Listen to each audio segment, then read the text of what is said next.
حکومت کے خلاف احتجاجی تحریک شروع کرنے سے پہلے ہی تحریک انصاف اندرونی اختلافات کا شکار ہو گئی ہے۔ پی ٹی آئی نے 10 محرم کے بعد احتجاجی تحریک شروع کرنے کا اعلان کیا تھا، مگر اب تک اس کا کوئی واضح شیڈول سامنے نہیں آ سکا۔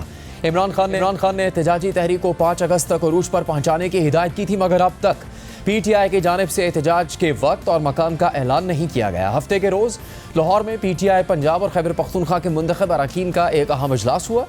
اجلاس سے خطاب کرتے ہوئے وزیر اعلیٰ خیبر پختونخوا علی امین گنڈاپور نے حکومت کو عمران خان کی رہائی کے لیے 90 دن کا الٹیمیٹم دیتے ہوئے کہا کہ یا سیاست چھوڑ دیں گے یا عمران خان کو رہا کروائیں گے۔ جبکہ اتوار کو لاہور میں پی ٹی آئی کے سینئر رہنماؤں کے ساتھ پریس کانفرنس کے دوران اپنے 90 روزہ الٹیمیٹم والے بیان کی وضاحت کرتے ہوئے کہا کہ 90 دن کا ہدف اپنے لیے رکھا ہے، جس میں فیصلہ کریں گے کہ سیاست کرنی بھی ہے یا نہیں۔ بتاؤ کہ آج سے 90 دن کا آغاز ہو گیا ہے، یا ہم سیاست چھوڑیں گے اور یا عمران خان کو رہا کروائیں گے۔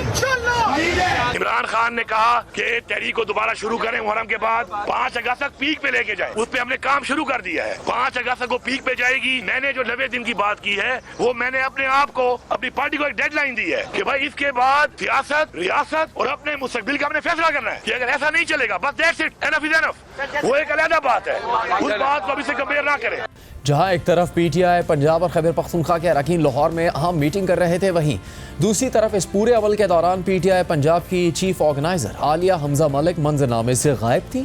جب اس حوالے سے پی ٹی آئی کے سیکرٹری جنرل سلمان اکرم راجہ سے پوچھا گیا تو انہوں نے کہا وہ مصروف ہیں۔ پنجاب سے تحریک شروع ہونی ہے، عالیہ حمزہ صاحبہ چیف آرگنائزر مائنس کر دی گئی۔ نہیں، بالکل مائنس نہیں۔ عالیہ حمزہ بی بی کے آج اور پروگرام تھے، میری کل ان سے بات ہوئی، انہوں نے ایک اپنا پروگرام مرتب کیا ہوا ہے پورے پنجاب کے، آج وہ دورے پر ہیں۔ میں نے ان سے گزارش ضرور کی تھی کہ اگر ہو سکے تو وہ آئیں، لیکن وہ اہم کاموں میں مشغول ہیں۔ ایسا نہیں ہے کہ وہ کسی ناراض نہیں آئیں یا ان کو بلایا نہیں گیا، ان کا پہلے سے ایک مرتب پروگرام تھا، اس کے تحت وہ آج کام کر رہے ہیں۔ لیکن سلمان اکرم راجہ کے اس بیان کے بعد عالیہ حمزہ ملک نے سوشل میڈیا پلیٹ فارم ایکس پر ایک پوسٹ میں نہ صرف سلمان اکرم راجہ کے بیان کو مسترد کر دیا بلکہ پی ٹی آئی کی احتجاجی تحریک پر سوالات بھی اٹھا دیے۔ انہوں نے لکھا کہ ویسے تو مجھ تک پہنچنے والی کچھ اطلاعات کے مطابق میں پچھلے 2 دن سے بہت مصروف تھی، ایسی مصروفیات جن کا شاید مجھے بھی علم نہیں تھا، کیا کوئی روشنی ڈالے گا؟ وزیر اعظم خان کی رہائی کے لیے کس لاہ عمل کا کل یا آج اعلان ہوا ہے؟ تحریک کہاں سے اور کیسے چلے گی؟ 5 اگست کے مقابلے میں 90 دن کا پلان کہاں سے آیا؟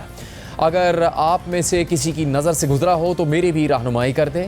فوکس اور نشانہ صرف وزیر اعظم خان کی رہائی، نعرہ صرف ایک ہی ہے۔ قومی اسمبلی میں پی ٹی آئی کے چیف عامر ڈوگر نے کہا ہے کہ عالیہ حمزہ کو اراکین پارلیمنٹ کے اس پروگرام میں ضرور شریک ہونا چاہیے تھا۔ انہوں نے کہا کہ 90 دن کا مطلب ہے کہ عمران خان کو 90 دن میں رہا کروایا جائے گا۔ لوگ پہ تھے اس ایکٹیویٹی کا، تو سب کو پتا تھا نا کہ ایکٹیویٹی ہو رہی ہے، پارلیمنٹرینز کے پر مشتمل یہ ایکٹیویٹی ہو رہی ہے، لیکن عالیہ حمزہ صاحبہ ہماری پنجاب کی چیف آرگنائزر ہے، ان کو بھی اس پروگرام میں ضرور ہونا چاہیے تھا۔ 90 دن کا مطلب ہے کہ عمران خان کو 90 دن میں رہا کیا ہے۔ تاریخ تو ہر روز ہو رہی ہے، اگست پہ ایک بڑا احتجاج ہم پلان کریں گے انشاءاللہ، جس کے لیے یہ تیاریاں جاری ہیں۔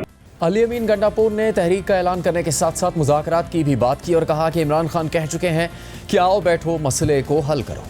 آئیں مل کے بیٹھے، اپنی غلطی کو مانیں اور آگے بڑھیں۔ نظام کے اندر جو بھی بینیفیشری ہیں اور جو اس نظام کو اس وقت ہائی جیک کر کے چلا رہے ہیں وہ پراپر طریقے سے بیٹھے۔ کوئی بھی یہ نہیں کہہ سکتا کہ جی میں جواب دہ نہیں، وہ آپ جواب دہ ہو، اپنی ذات سے نکلیں، اپنی انا سے نکلیں اور ایک قوم بن کے سوچیں۔ اس کے لیے عمران خان صاحب نے پہلے بھی کہا ہے، بار بار کہا ہے، آؤ بیٹھو مسئلے کو حل کرو، جس کی غلطی ہے ثابت ہو، بالکل سزا ہمیں دیتے ہیں، ہم سزا کے لیے تیار ہیں، لیکن اگر سزا پہ بات آئے گی تو پھر سزا ہر ایک کو ہوگی، ہر غلطی والے کو سزا دی جائے گی جسے جب بھی کی ہے غلطی۔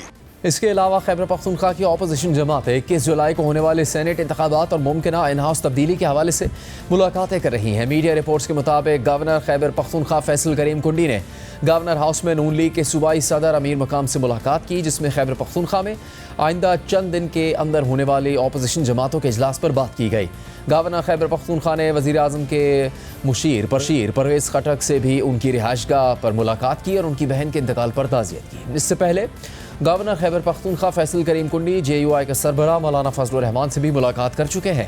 ہفتے کو میڈیا سے بات کرتے ہوئے مولانا فضل الرحمان نے خیبر پختونخوا حکومت کے خلاف عدم اعتماد کی تحریک کے امکان کو مسترد کر دیا اور کہا کہ خیبر پختونخوا میں تبدیلی حکومتی جماعت کے